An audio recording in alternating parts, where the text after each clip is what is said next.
Poll question today, McLovin, is, before we bring in Peter King. If you're an Alabama fan, do you want Johnny Manziel to play against you on September 14th? All right. I say yes. Bring it on. Peter King joining us from the mmqb.com. Pete, how would you answer the poll question?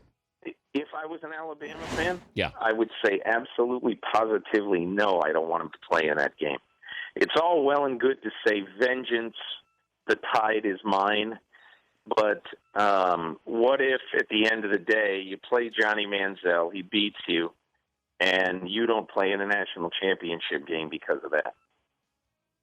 Well, there's always that possibility, but I think if you're Nick Saban wants to prove that he, if given time, can come up with the ultimate game plan to shut Johnny Manziel down. I'm sure he does, but if that's the case, if Nick Saban and all college coaches want to prove that they're better and that they do all this, then why do they schedule Eastern Illinois and Western Kentucky or whoever? And I don't even know about college football. Well, but Nick Saban's different because Nick Saban has got the best team in college football, or certainly another great team. And I think it's different than if I'm Washington State and I'm going to play, Louisiana Lafayette or Hawaii. It is different.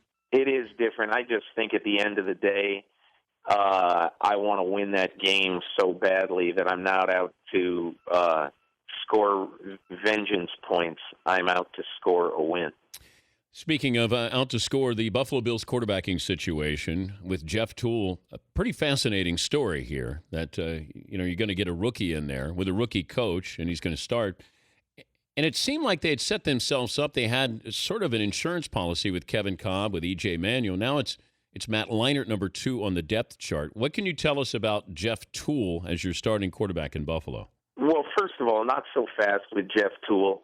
Did you notice that there was an asterisk to that, that they plan on having Jeff Toole be the starter, but if E.J. Manuel is ready, next Wednesday when they go out to practice to prepare for the Patriots, then, all bets are off. I mean, Dan, we're 8 days away. This guy had a very minor cleanup procedure in his knee. And, my whole issue with this is, as a coach, you don't have to make a decision until you have to. And, this is not going to be a decision that Doug Marone's going to have to make for 8 days. Wait, so is the Toole era over before it even began? Come on, Pete. I know, it's a shame, isn't it? It'd be a great story. Jeff Toole trying to beat the Patriots. Oh, man. Remember when Spurgeon Wynn played in the Monday night game? The quarterback, by the way, who was drafted before Tom Brady. Dan, all I'll say is that it would be a great story. I love the Cinderella possibilities. And, of course, you'd want to play the Patriots and their very, very unpredictable, unstable receiving group. I mean, I don't know who's going to be out there in the first game. You want to play them in the first game and not the 14th. The Jets situation, I don't know if we can classify it as a mess, because then what was last year if this is a mess? Sum up what you think is happening, will happen over the next 8 days for the Jets. Well, I mean, seeing that hit that was put on Sanchez, seeing him grimacing, writhing in pain over it, I'd be surprised if he would be ready to play the opener. I'd be surprised if he was ready to play 4 days later in the Thursday night game at Foxborough, the first Thursday night NFL Network game. That would surprise me. But again, these are desperate times for the Jets, and I think if Sanchez can get out there in either game, that it's likely that Rex Ryan is going to put him out there. Greg Bedard wrote this on our site today, the MMQB, that the Geno Smith game was not quite as disastrous as it appeared. But and I agree with him. I watched a good portion of that yesterday because I wanted to see how he played, and so I don't think it was altogether a disaster. But two of the interceptions were absolutely horrible, and you obviously can't fumble. So I think the Jets, if they had their druthers, there's no question that they would play Sanchez to open the season. I'd just be surprised if he was ready. Talking to Peter King. The website is the mmqb.com, and also a contributor to Football Night in America and Sports Illustrated. Your Super Bowl pick is what, Peter? I can't say. The Super Bowl pick is in, Dan, but I've been embargoed until tomorrow. Peter. But it's not going to be a very big surprise. It isn't, because, in my opinion, I think there are quite a few teams that could win the Super Bowl this year, but I went a little bit obvious this year, and I didn't. And my whole playoff picks this year, I don't have a stunner in there. Every year I try to have a couple of teams where people say you're out of your mind. There's not. I mean, I just going around and seeing 25 teams in camp this year, I didn't see one of those teams where I said, this team's going to win the division and this team's going to go from worst to first. I just didn't have it this year. Yeah, but Peter, there's always, we talked about this last week, there's always a couple of teams that slip in, and then therefore a couple of teams have to fall out. You don't have any mystery team that comes out of, like people like Arizona. I don't know. I like Cleveland. Arizona too, and I think they're going to be better than people think. But, I just can't in good conscience look at the Arizona Cardinals and say they're better than Seattle or San Francisco. Somebody else may. God bless them if they turn out to be right, but I don't see in any logical way where you say they're better.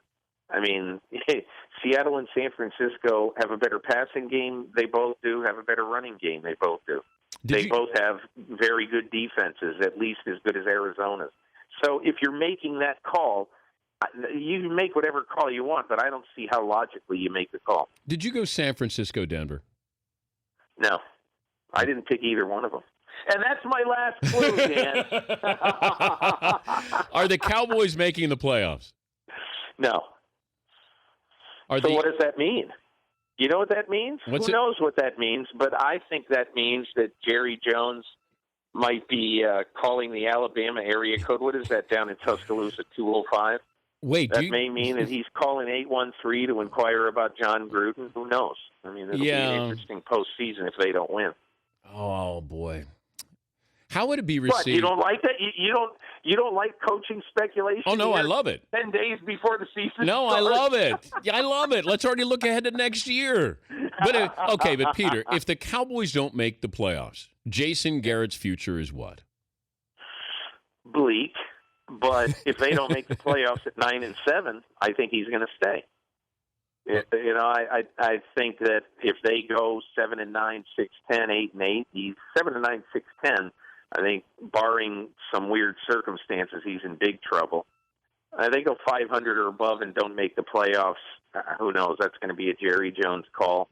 And they make the playoffs. Jason lives to see 2014, I think. What about the Eagles? They make the playoffs? I don't have them there, but I'll tell you. I mean, look, I watched them practice for 2 hours and 20 minutes one day. They never huddled. I saw the game in Jacksonville the other night. Michael Vick will not do those one or two plays a game where you just say, no! They're going to score an awful lot of points. And I just don't think they're going to be able to stop many people with that defense.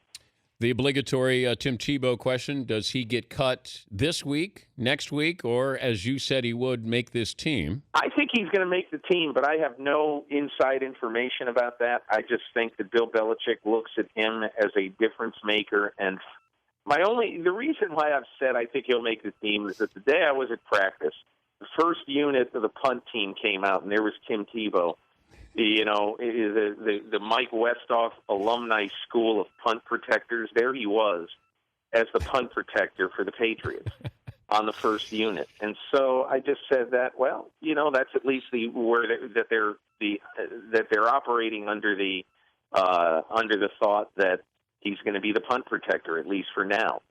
So when you have a guy there, it usually means that he's got a good chance to make the team. Now, I don't know. He obviously had a bad preseason game, and maybe Bill Belichick is changing his mind about him. But I'll keep going with he'll make the final 53. I don't know how many weeks he'll be active, but I think he's going to make it. Good to visit with you, Pete. Thanks for joining us. All the best, Dan. Take care. Peter King, theMMQB.com. The Dan Patrick Show, weekday mornings on Audience.